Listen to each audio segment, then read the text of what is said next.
So first of all, we're dedicating today's learning to the yahrzeit today of Shendel Bas Reb Avram, whose 16th yahrzeit is today. That's the grandmother of our very own Dina Halpern. And this is a loving grandmother who dedicated herself to providing the type of education that we're benefiting from right here, meaning the inspiration and the guidance that we gain from the teachings of Chassidus. So it's a very fitting tribute for the yahrzeit that today's study of Tanya should be in her merit. Again, Shendel Bas Reb Avram, and the Neshama should have an aliyah.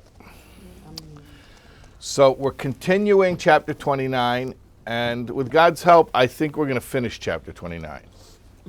If nobody distracts me with any interesting diversions or side topics.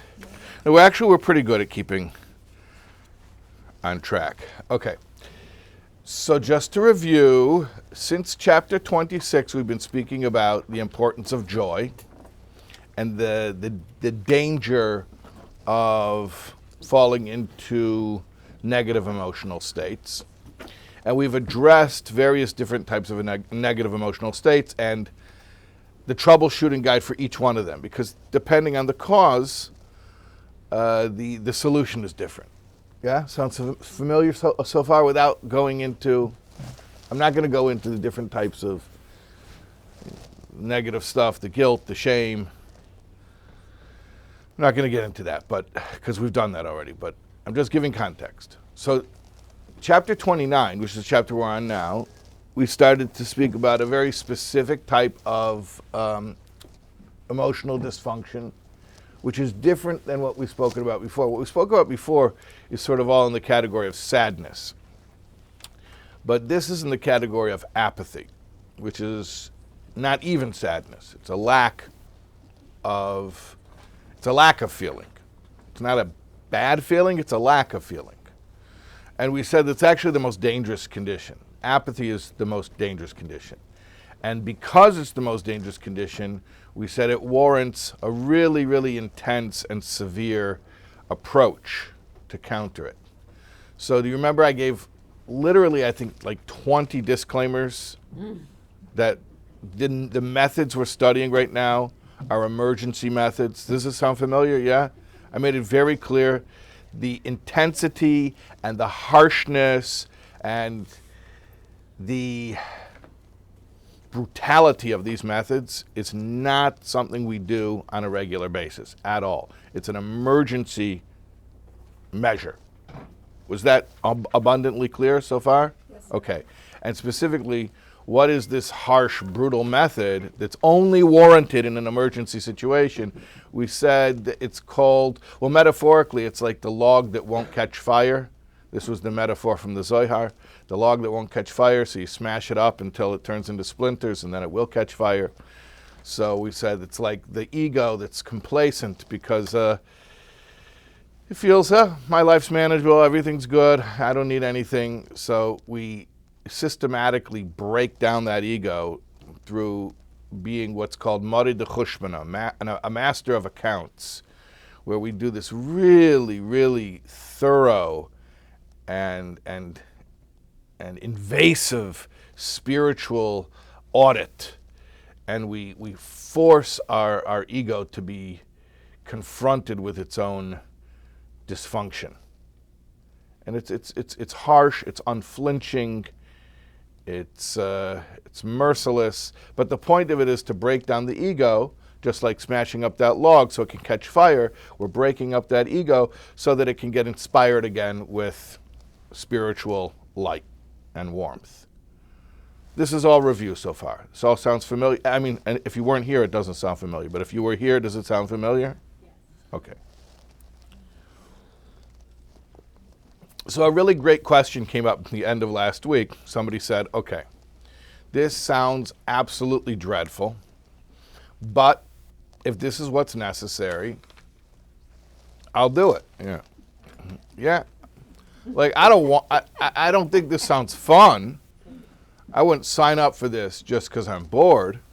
But you're telling me that there's blockage, or there could be blockage, and it's standing in the way of me being properly inspired. If this is what's required, then I'll do it. But then there was like a second question to that question, which is, I don't even trust myself that I could administer the process, because I think I'll just talk my way out of it, and I'll rationalize and tell myself, oh, things are not so bad. So I basically said, okay, let's come back to that. So here's what I want to do again. I'm not kicking the can down the road. What I want to do is say, let's come back to that at the end of today. Not right now. I don't want to start with the answer to that question. I want to lead up to that answer. Only because I believe that my answer will make more sense after we finish the chapter. Okay? All right. So we got up to the monologue where you're raging at yourself and you're screaming at your own. I mean, the Tanya technical term is nefesh habahamis, the animal soul. But in English, you could just call it the ego. We had that monologue where we're raging at ourselves. It's really, it's an act of self-humiliation. And again, for the 21st time, it's brutal and we don't normally speak this way. Okay, so let's continue right after that monologue.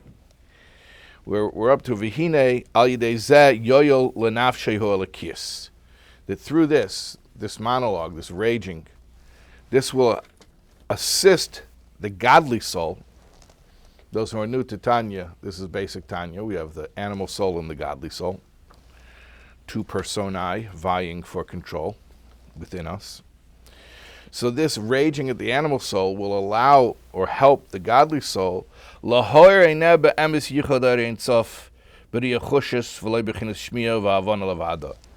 be able to perceive the real truth of the oneness of God, and to see it, he says, to really see it, not just to hear it.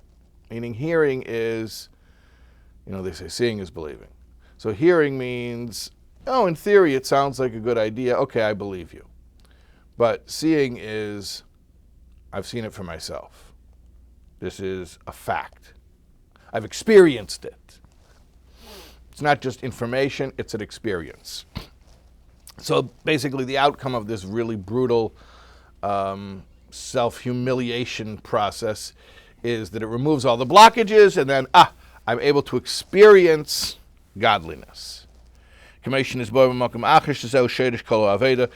that this is explained elsewhere, that this is actually the quintessence of all service of God.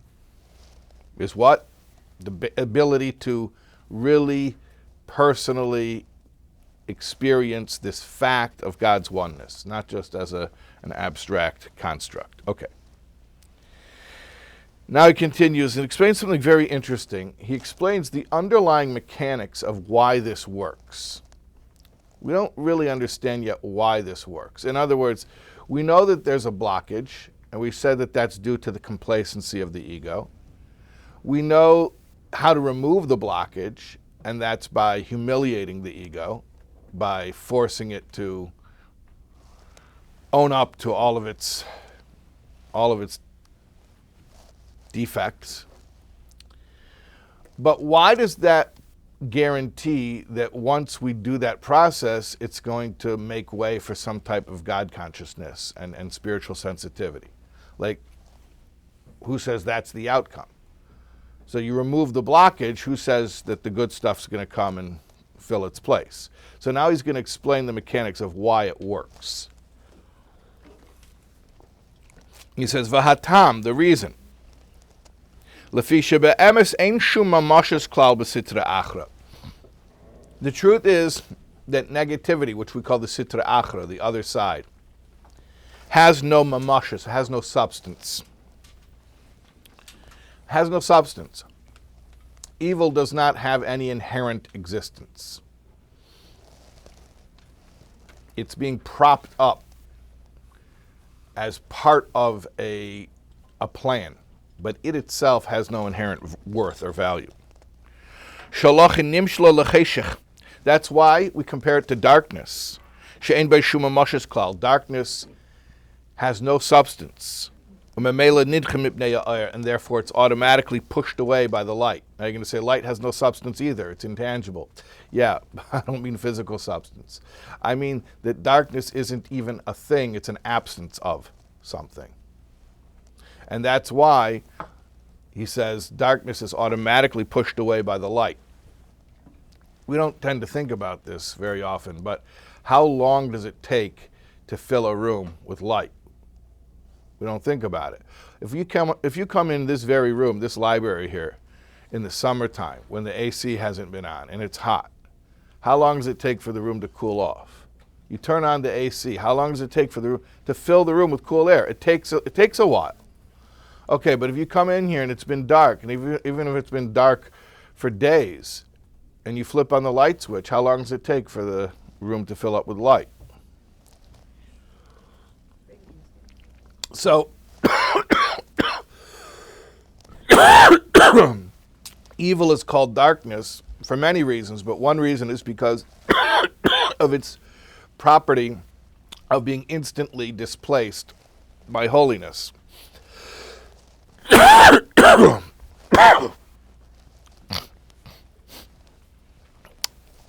B'kacha sitra achra, av sheish b'chayis harbe lahachis kol b'alei chayim atameim v'nafshes umasa elam v'gam nefesh b'am shb'yisro k'nizkala el. So too, the negative energy, what we call sitra achra, even though it appears to have a lot of vitality and it's enlivening all the things in this world, basically everything other than the godly soul. It's enlivening all the living beings and all of humanity, and even the animal soul of the Jew, which is basic human impulses and desires. Basically everything other than the godly soul is being animated by this other side. And we said before there are gradations within the other side. It's not all diabolical evil. It's the table is called the other side. I mean, maybe not this table because we learned so much Torah at it, but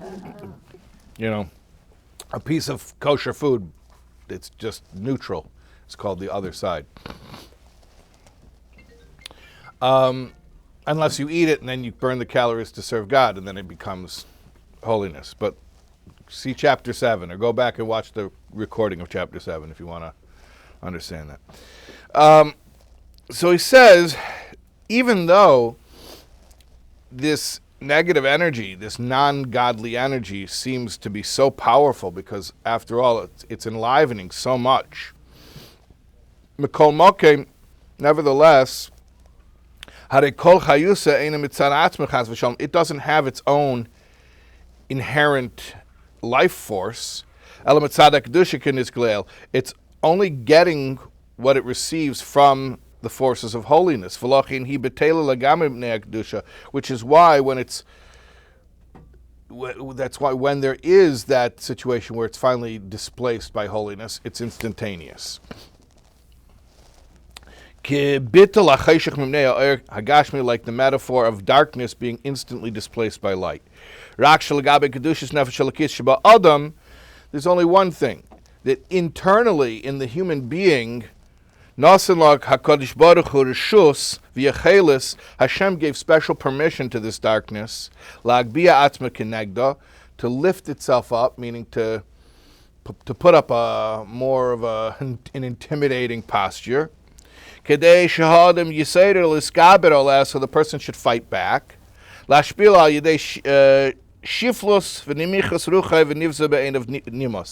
So the person should have to fight back against this internal darkness, or this internal manifestation of darkness, by lowering himself, by lowering his own ego, as we've been explaining, and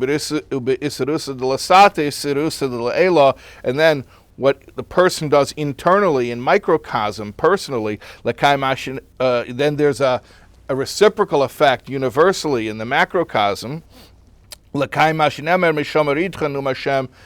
it says in next week's Haftorah, actually, next week, that if the Yetzer Hara will act haughty like an eagle, Hashem will swat it down from there. The Hainu Shemisira Mimshalta v'yacholta, Hashem will remove it from its rulership. Masalak mimena akeach reshush shenitn lo lag bi'atzma neged oir kedushas nefesh elokis. Hashem will remove from it its the permission that it was given to lift itself up and to act all haughty in front of the holiness of the godly soul. And then automatically it becomes nullified, just like dark before light. Okay. Yeah? Today's Hayom Yom is talking about why you do my macaronin. Mm-hmm. And it says to get rid of the other side. Like if,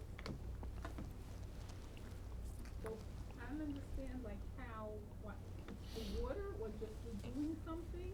Good question. Okay, I don't know. I have to think about it. All right. Sometimes you take from one source to another source. I don't know. I can't process it quickly enough. But it's a good question. But let's stick within this context. He's explaining something very simple. He just wants you to know, because we built up this whole problem. We built up the problem of this negativity. And we made it very sort of intimidating. So he's saying, don't really be so intimidated, because you should understand that essentially this negative energy isn't its own energy. It's borrowed energy. The minute it becomes exposed to the holy side, which is really its source, because it doesn't have its own autonomous existence, it disappears. What he's basically explaining to you is that, and he's going to continue to elaborate, the reason that this process that we've been describing is effective is because we're really just sort of pulling the curtain back and exposing the truth. The truth is, although it feels like it's a really intimidating, oppressive force, it doesn't have any actual staying power. It's being propped up. And therefore, when you bring the light in, metaphorically, it will automatically disappear. You don't have to engage in this. This is not something you have to get dirty and fight with and roll around on the ground with. If you bring the truth in, then everything will sort of fall into place instantaneously. And the truth, what's the truth? The truth is that Hashem is everywhere, and Hashem is right here. And the fact that I was blind to that, meaning my ego had carved out a little place for myself to feel autonomous, that was delusional. And I can sort of pop the balloon on that delusion rather quickly. I guess what he's saying is to get in there, to be able to be poised to pop that balloon, that's sort of a brutal process. But then once you do it, you disabuse yourself of that notion rather quickly. And you realize, that this narrative that the ego is telling you is totally ridiculous. It's patently ridiculous. There's no truth to it. It was telling you, I'm okay and I can have my own agenda, I can do what I want, and I don't have to always think about Hashem. And here I'm okay, and I'm a religious Jew, and I'm able to just basically do whatever I want. I'm not going to do it, because remember, we were describing the guy at the beginning of the chapter. His problem wasn't that he was sinning. He wasn't sinning, God forbid. He just wasn't getting inspired. And he was okay with the fact he wasn't getting inspired, which is sort of the definition of not being inspired. Being okay with not being inspired is sort of the definition of not being inspired. So we had to get rid of that. How do we get rid of it? How do we get rid of it? Is a brutal process, but the culmination of it, once it's done, once the process is done. Remember we spoke about, you talk to yourself about your past, and you talk to yourself even about your dreams, and all the dirt you can drum up on yourself to sort of break the arrogance of the ego and to force it to admit its weakness. There is a breaking point, and once that breaking point comes, that whole illusion topples really quickly. Okay? What were you going to say? So you were saying that with darkness, the light overcomes it very quickly and dispels it. But it's true. However, the darkness could come back so quickly after this. If somebody has a temptation, they might overcome it this second, but 2 minutes later, it might come back again. Yeah, so we're not really talking about temptation here. I mean, that's a different type of darkness. And he spoke about that, in chapter 13. He said that the animal soul is getting stronger during our entire lifetime. We have to always stay a step ahead of it. But here we're talking about something very specific. We're talking about a very specific lie that the ego tells us, which is, this is not about temptation. You know what? Let me tell you something. If this guy were battling with temptation, we wouldn't be doing this brutal technique on him. And I'll tell you why. Because somebody who's feeling temptation, so there's passion. We can work with passion. We can redirect passion. This chapter 29 is talking about somebody, there's no passion. He's feeling emotionally dead, which we said is even more dangerous. There's a different type of darkness, or a different, I don't know if the darkness is different, but it's a different experience of darkness. And specifically, it presents itself in the form of a lie that you can be complacent, you can be comfortable, and as long as you're doing what you're supposed to be doing and checking off the boxes, you don't have to feel excited. You don't have to be inspired. And that's what the guy's doing. This is a religious guy in this chapter. He's not doing any sins. He's numb? Is he numb? Yeah, he's numb. Yeah. People are not. Is this person operating at some point, yeah, when you're going through, Hang on. sorry, is this person operating in the medium of thought? The garment of thought rather than speech or action? Like, how is he telling himself? Is it, I don't even know if it's an act of thought. so it's not even an act? It's just a belief. So it's all in the thought process? I don't know if it's an act of thought. It might not be a conscious thought. It might just be a subconscious belief. But in order to pop the darkness? Yes. Does one have to use speech and action, or is one... Well, we described it. We described the process of breaking through it. Yeah. We said that it's sort of like self-talk. So remember that process of that intervention that you do. It's self-talk. But would it have to be self-talk where you are actually allowed talking to yourself so you could hear yourself? I don't know. I'm not sure it is or isn't. It could be completely in your head. But he definitely, he gives you a script, remember the monologue? Yeah. So it definitely is self-talk. I don't know if you have to say it out loud or you just think it in your mind, but it definitely is self-talk. Yeah. So what is the source of the negative force, and does this go to the root? It never goes to the root of it, so it never really takes it totally out. Well, what he's saying, you're saying it doesn't get to the root of the darkness, but what he's saying, ironically, is the root of the darkness is light, because the darkness has no independent existence. When you break it down, you take away the outside, and it's connected to right, the light. and that's why he's explaining how It doesn't stay, does it? The truth will automatically be revealed. When the lie is exposed, the truth doesn't have to be brought in from somewhere else. He's going to continue to explain. Let's continue in the text, because What is the truth? It's very murky.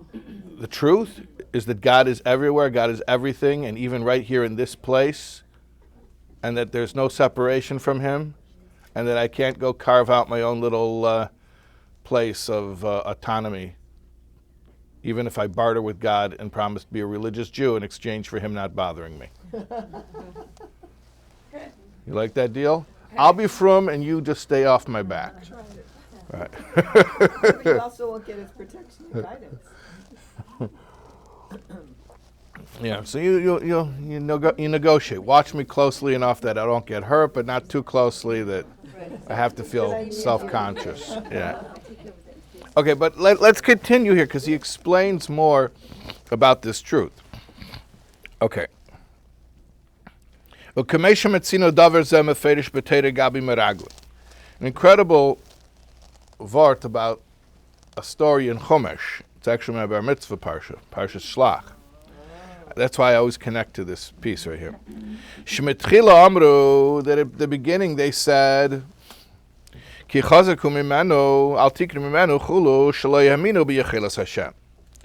First they said, we can't invade the land, we can't conquer the land, because the inhabitants of the land are stronger than God. You remember that?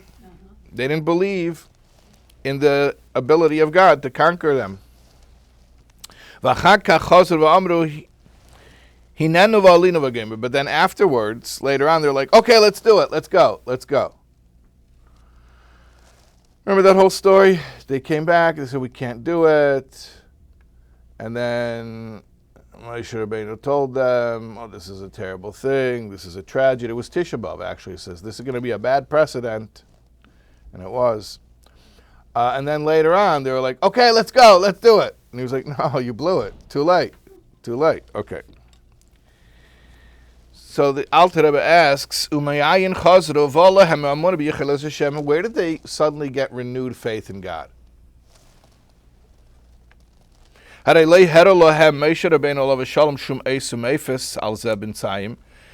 didn't show them any miracles at that time. The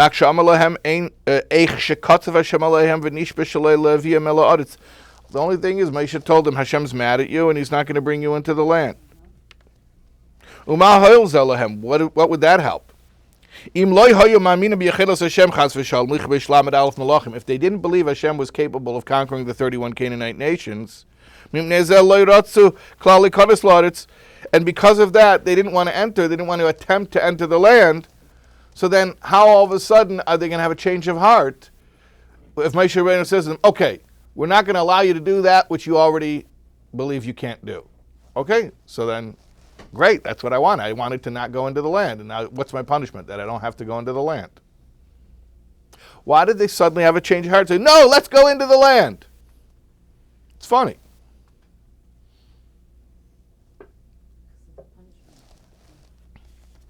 It's a good question. Now, if you would tell them, look, I'm going to show you a miracle, and just like Hashem has the power to make this miracle, he has the power to conquer the 31 Canaanite kings. Oh, okay, so you're boosting their confidence. Maybe they'll get some faith going. But if they didn't have faith, which is precisely the reason why they didn't want to enter the land, because they were lacking faith, then how come all of a sudden they said, we can do it? Well, where did they get that faith from? Where did that faith come from? Nothing was done to infuse them with faith, to win their confidence. So are we saying lack of apathy is the same as lack of faith? No, the opposite. Lack of apathy is faith. And faith, or say apathy is lack of faith. Is it the same as saying, like, don't touch and then you touch? Like being contrarian? Yeah, but here's the thing. A person will be contrarian about something that's not going to get them killed. If they thought they were going to get killed by going into the land, now all of a sudden reverse psychology makes them say, oh, let's go get ourselves killed. Okay, like reverse psychology works to a point. But the Alter Rebbe is asking a question. They didn't have any faith. They said, we can't do it. We cannot enter the land. It's not going to work. And Moshe Rabbeinu says, fine, so we're not entering the land. They said, no, we can do it. We can do it. The Alter Rebbe is just asking, where did they get the faith from? Where did they get the faith? He's going to answer the question right here. Elavadai mipnei Yisrael atzmon hey ma'aminim b'nei ma'aminim. But the absolutely clear truth, the certain truth is, the Jewish people are ma'aminim b'nei ma'aminim. They're inherent believers. Meaning to say, the natural setting of the Jewish people is to believe in Hashem. That's natural. That's instinctive. But the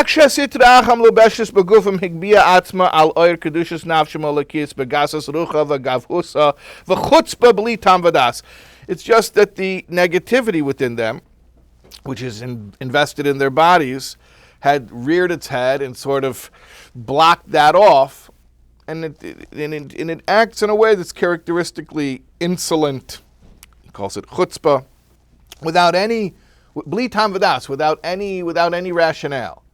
Meaning, inherently, I'm a believer, but I have this element within me that's able to just irrationally oppose that without even any good arguments, and block off my faith, or block me off from my faith. V'lochin, therefore, miyad shekatzav Hashem aleim, immediately when Hashem got mad at them, v'hirim b'kol rash v'reges, and screamed at them, or Moshe screamed at them, ad mosai la'eda hara hazeis v'gemer, how long will this evil congregation Bamidbar hazeh yiplu pigreichem v'gemer, then the curse, you guys are going to die in this wilderness. Ani Hashem debarti im loy zeis esa l'chol la'eda hara hazeis v'gemer. Hashem made an oath, I'm going to do this to this generation, meaning you're all going to be punished, you're not going to enter the land. When they heard such harsh words, nichne v'nishbar libam b'kirbam, they were subjugated and their hearts were broken within them. K'dechsiv v'yisablu ha'am me'ed, like it says, the nation was grieving a lot. Memela, then, and here's the important word, memela, automatically. Memela, automatically, nafla sitra achal mimshalta v'gavchusa v'gasas rucha, the negativity fell from its power and authority and its arrogance. V'yisrael atzmam hey maminim, and the Jews themselves were restored to their inherent state of belief. Yeah. I don't think that's so magical. It's like if you're afraid to go and fight, it's not magical. You might die. Exactly. And then you're told, oh well, if you stay here, you'll die anyway. So they're like, okay, I'll take death that way over death. Meaning they were traded death for death. Like they were afraid to go there. They didn't have faith because they thought they'd die. Now they're being told they're going to die in the desert. So they're like, okay, we may as well give it a shot to go there. Yeah, but this is what's the difference? Like getting killed in hand-to-hand combat or dying in a nursing home? I mean, they weren't told they're going to get No, but it's like we all have paths in life. They were like. Yeah, he says you're going to die eventually. Both paths are death. So okay, I might as well try that one. Eventually, they're going to pass away in that generation, in the wilderness. It doesn't mean they're going to get violently murdered on a battlefield. I mean, yeah, I hear what you're saying, but... Being stabbed in the belly and a slow death. Yeah, it's not pleasant, yeah. Anyways, but he's explaining the fact that it's an interesting story where they had no faith, and then they did have faith, and we're asking ourselves, well, what happened in between the lack of faith and the infusion of faith? Like, where did that faith come from? So if you're going to tell me, Moshe Rabbeinu sat them down and he said, look, I want to show you some proofs. He gave them a whole slideshow and explained to them, here's the history and here's what God did for us. Oh, remember the 10 plagues, or maybe make some new miracles. Oh, so that's how they got some new faith. They got pumped up in their faith. But what we're saying is, they didn't need to get any new faith. They always had faith. Even at the time when they were being cynics and scoffers, they had faith. It was just blocked off from them. And what blocks it off from us? The ego. So if you remove the ego, you automatically reveal the faith. And how do we remove the ego? So far, what we've been saying in chapter 29 is through this brutal process of self-examination, through scrutiny, taking ourselves to task about, like we said, that whole inventory. And it sort of exposes the dysfunction of the animal soul, and it has to admit to its unmanageability.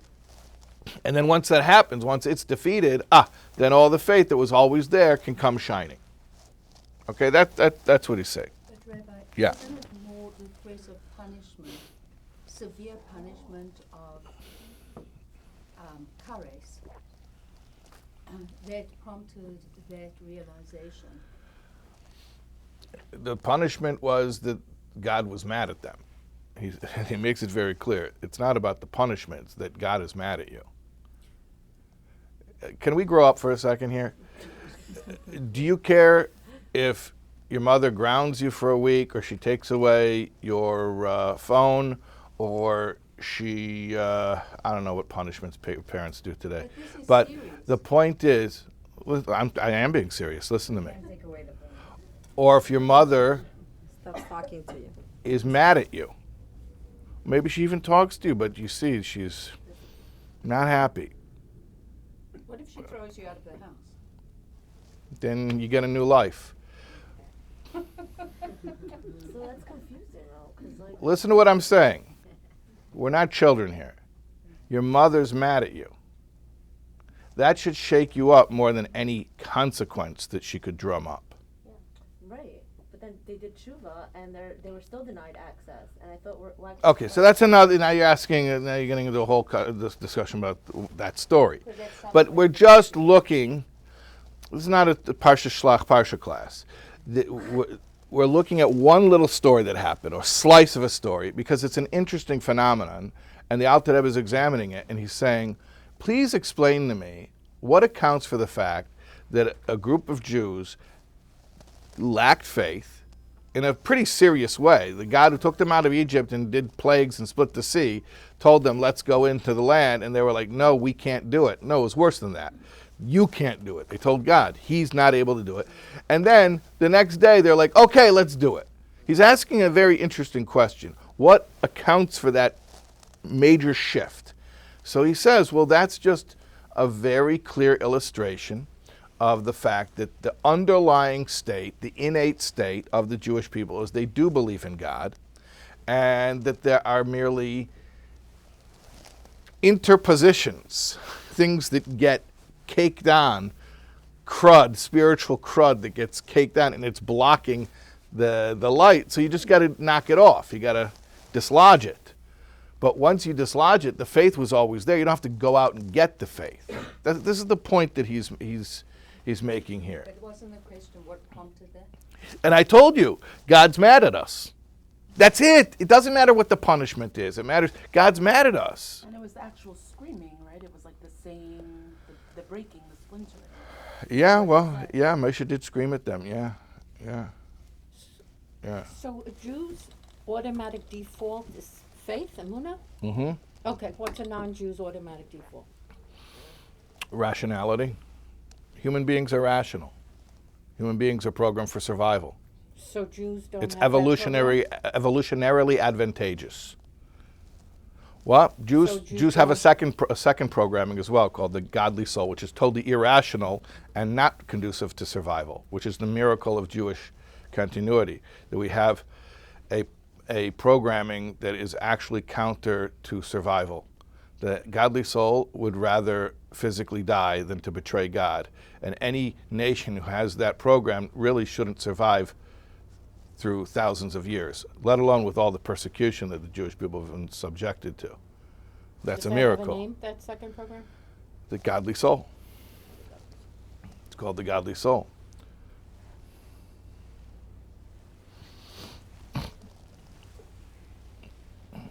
When I say it's evolutionarily advantageous, I hope everyone knows I'm saying it tongue in cheek. I say it because those who would make this argument that, well, what I'm saying is anyone who's a secular or even atheistic believer in the origin of the species, according to Darwin, which is pretty much ubiquitously accepted today. Not me. I'm an extremist and a fundamentalist, so I don't accept it. But they would be comfortable with that statement. So I'm just letting you know. I'm not saying anything that 99% of intelligent people would have any problem with. They could find other things to argue with me, but I don't think there's anything. I don't think anything disruptive to their own worldview for me to say that human beings are programmed to be rational and to make decisions that are advantageous for the propagation of the species. So that's all I'm saying. That's all I'm saying. I don't know if anyone followed that, but it's okay. All right. Yeah. Can I ask about this, or is it off topic?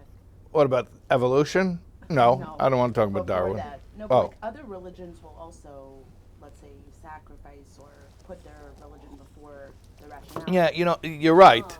And he talks about it in chapter 19. Who remembers chapter 19? Remember when he speaks about the natural love that we have of Hashem and activating the natural love?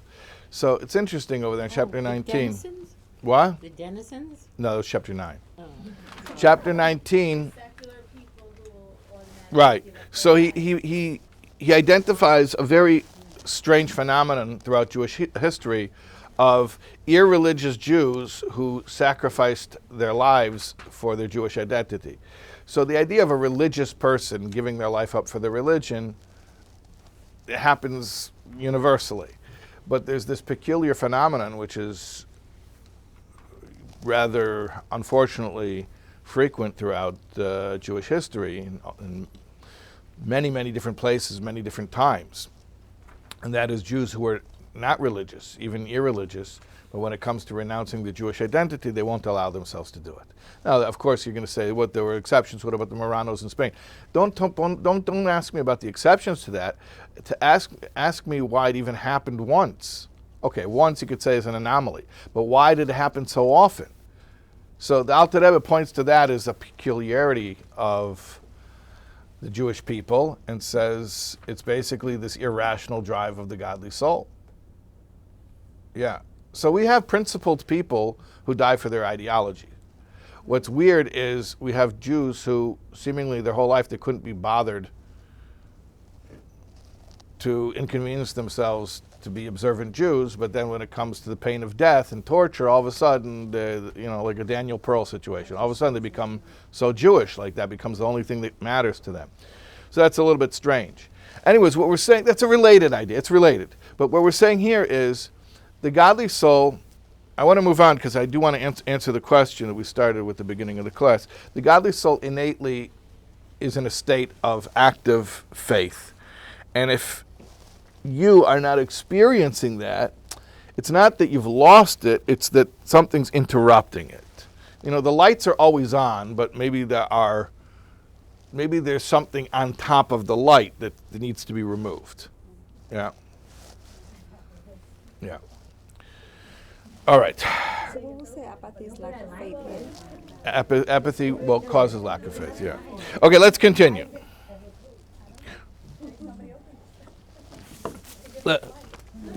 Okay. From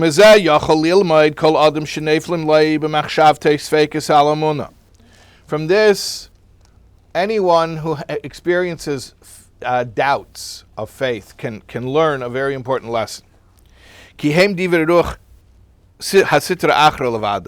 Don't worry about it. It's just the Sitra Achra,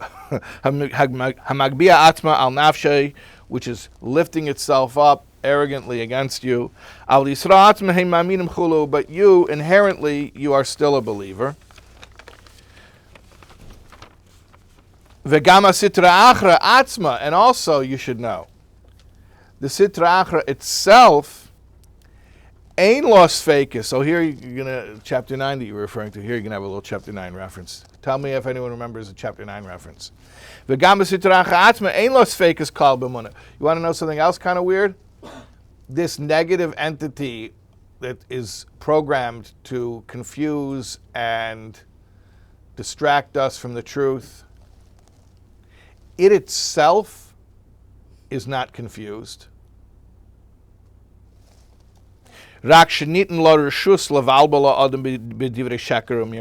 was given permission, meaning its job is to confuse people with falsehood. And the reason is to give the person more reward, more resistance, more reward. You lift more weight, you get stronger. Like the harlot seducing the king's son with the permission of the king, like it's written in the Holy Zohar. Where did we have that earlier in Tanya? You remember that piece of Zohar was referenced earlier in Tanya? Chapter 9, at the very end of chapter 9. I read the footnotes. Okay, that's fair game. Reading the footnotes is fair game. That's very good. Yeah, remember at the end of chapter 9, he said, in chapter 9 he was describing the condition of the tzaddik, where the godly soul had completely conquered the small city. And that means that the godly soul was dominating all of the person's emotions and behavioral choices. And then at the very end of chapter 9 it says, and what is the animal soul trying to do? Its agenda is to achieve the exact opposite, that the person should be completely dominated emotionally and behaviorally by his animalistic drive. And then at the very end it says, but even when the animal soul is pushing for this agenda, it's only really ultimately for the benefit of the person that the person should overcome it, like the metaphor of the harlot contracted by the king to test the king's son. Meaning that the harlot wants the son of the king to resist. But in order to do her job, she can't betray the fact that she really wants him to resist, so she has to go all out. But really, that's not what she wants. So even this internal voice that's coming to us and telling us all types of crazy lies to make us lose our faith, we don't ever lose our faith, lose contact with our faith. Even this crazy voice that's coming and telling us these crazy lies to make us lose contact with our faith, it itself knows that that is a lie. And why is this important information? Who cares? Why is this important information? Because this also comes from Hashem, right? Yeah, well, yes. And why is that important to know that? Be ready for it. To be ready, to be prepared. Because even when you have no feelings, when you're apathetic, it kicks in. Even the light doesn't do it in its own light. So that's Okay, that's the truth. comforting to Oh, know that it's comforting. easier Okay, for you okay. to go and That's the word that I find the wanted. light. Yes. Yeah, that's why it's important. What? It's comforting. What's comforting? This fact, knowledge of this fact. You should know that even when you're in this situation, that even when you're in a situation where you feel you've lost your connection, you've lost your spiritual connection, where you're doubting everything and you're not feeling an ease in your relationship with Hashem, you should know that condition itself was manufactured by Hashem, that He appointed this agent with a specific task, and this is all part of the relationship with Hashem. It's not outside of your relationship with Hashem. It's a function of your relationship with Hashem, and that even that tool that Hashem is using to ostensibly undermine your faith is not an independent operator that can spiral out of control and really lead you astray. The whole thing is completely under control. It's all under control. There's something I don't understand. The apathy, Yeah. doesn't it refer to someone who is who is going through the motions but's not feeling anything? Right. Right. Yeah. So the animal soul is in that person actually conforming to what they're supposed to be doing, Yeah. right? Yeah. In the godly soul. The godly soul is actually it is in control Yeah. to some extent. Yeah. It's the feeling that the person Correct. doesn't have. Yes. Yes. So, like with the Schlach episode. Okay, there it was much worse. They didn't even want to do what they were supposed to do. Exactly. Okay, but we're using it as an illustration. Okay, so what Yeah. I'm saying is though, the apathy is a feeling. It's an emotion. Or the lack thereof. Yeah. Or the lack thereof. Yeah. The mind is doing what it's supposed to be doing. It's just the heart's not connected. How do you connect it? Well, no, it is a problem in the mind, and that's why we need to flip a mental switch here. No, it's not. The symptom is emotional, the lack of emotion, but the cause is a distorted belief. Because you're not believing. And then we have to remove that belief. Yeah, but I want to answer the question. Remember the question about should we do this? Should we throw ourselves into this really? Because that was the end of the text today. But we have a question on the table. Should we throw ourselves into this method? Should we do it? And how do we make sure that we stick to it, because it's going to get scary and we're going to want to tap out. Yeah, we're going to start defending ourselves and rationalizing and deflecting. Yeah. So here's what I want to tell you. This chapter of Tanya, every time I come to this chapter of Tanya, when I go through Tanya with a group, I always question whether or not I should learn it. Because in our generation, things are different. And we don't do this harsh stuff. And it's not that it doesn't necessarily work. Obviously, in the times of the Alter Rebbe, it worked. That's why he told people to do it. But in our generation, first of all, it may work, it may not work. We run a risk of it not working. And what I mean by that is, we're very weak people. There's no question. There's something called Yeridas HaDoros, the descent of the generations. And we're weaker people. We're not as robust. And we can't handle this kind of intensity. So it may just end up being unproductive, because we're going to beat ourselves up, we're going to break our hearts, we're going to remove the apathy of the animal soul, so the godly soul can rush in. Okay, fine, all well and good, but in the process, we may damage our psyche so much that we can't spring back from it. So it may actually end up just not being a productive, practically speaking, it may not be productive. But there are other reasons as well why in our generation this may not be advisable. Another reason is because the Jewish people collectively have already been through intense brutality, especially what happened in the past generation to the Jewish people, the terrible calamities that we suffered. Really, you don't kick a man when he's down. And if there was any use to the cleansing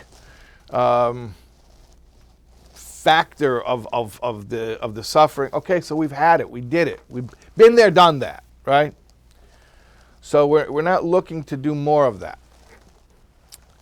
And then one more thing is, we're getting closer to Mashiach, and when Mashiach comes, everything's going to be positive. And we're already shifting into the mode where we can just amplify on what's good and what's right, instead of focusing on what needs to be different.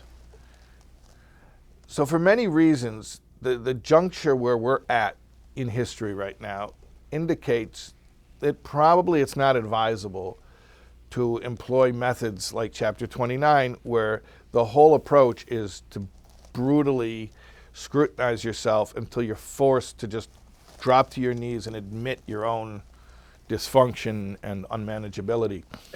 On the other hand, why should we miss out? Why should we not receive the benefit of this chapter? Okay. So, we want the benefit. Of course, we want to remove the obstructions of a complacent ego so the light of faith can come rushing in. Of course we want that benefit. Why wouldn't we want that? What I'm saying is, sometimes a patient comes in and you say, there is a therapy, there is a surgery, there is a medication, but I'm looking at you, and for you, it's not going to be good. It's not worth it, or the side effects are just not. Overkill. It's Too risky. It's too risky. It's too risky. So, and that's what I'm saying. First of all, we're weaker people at this juncture in history. You're going to break somebody who says they're going to spring back. I mean, once upon a time, people were very tough. Today, you're going to break somebody down, and maybe everything you're saying is true, but who says they're going to come back from that? That might just be it. That might be the straw that breaks the camel's back. And then what did you gain? Nothing. At the end of the day, we're doing this for Hashem. We want people to be able to serve Hashem better. So if somebody becomes incapacitated and he can't serve Hashem, then we gain nothing. All right. Then that was the first thing I said. It's better to the person Okay. to stay that way. Well, I'm not saying it's better to stay that. Well, if I only have two choices, yeah, it's better they stay that way. Yeah, and not spiritually kill them. Okay? Maybe there are more than two choices, what I'm going to get at. Okay. But I'm just reviewing what I said before, the reasons why we don't do it in this generation. One is we're weaker people. So it's too risky. The intense brutality is too risky. 2, we've been through enough already. No more suffering for Jews. What do you want to add? You want to kick a man when he's down? You want to add more suffering to the Jewish people? No. And the third thing is we're getting close to Mashiach, and when Mashiach comes, everything will be positive. So we can already start to have a way of serving Hashem where we just build on positive things, find what's right about ourselves, and do more of that. Okay. So that's why we don't do the method that is described here. But how do we avail ourselves of the benefits of the method? Okay, so here's what I'm going to tell you. The whole purpose of this method, it wasn't for the sake of humiliation. Humiliation was just a tool, it wasn't the goal. Right? Like, unless you're a masochist, the goal wasn't humiliation. Humiliation was the means through which we achieve a goal. What was the goal? To receive the light. Okay. To break down. The end result is to receive the light. But to break down the blockage, right. Break down the blockage, remove the blockage, right. To feel again. Okay. So the humiliation was the tool to remove the blockage to be able to receive the light. Right? I have a question. Yeah. Because really what we heard today was that the light is inside. You're right, the light is inside. Right. Receiving the light doesn't mean a light from out here. It's a light from in here. I think the light from That's the her default. brain. It's almost like the brain, the intellect is overcompensating somehow. Well, the light actually is in the brain, It's in the brain, and but it can't get to the heart and to the behaviors. Yeah. Yeah. Okay, so here's the punchline, and I want to wrap up here. In today's day and age, the advised method for removing the obstructions of the ego is unbridled joy. Be happy with everything. And not because we're trying to be cute or we're trying to, because we want to make it easy for people, and people like joy. What could we sell people that they would like? Tell people what they want to hear. Trust me, you guys know me. Any of you learn with me. I'm not trying to tell you what you want to hear. I'm being very practical here. Yes, there are times we need to remove the obstruction. But if we're going to do these brutal methods of removing obstruction, we may cause more damage than it's worth, and then what do we gain? So another way we have of removing obstruction is very simple. You want to blast away the ego?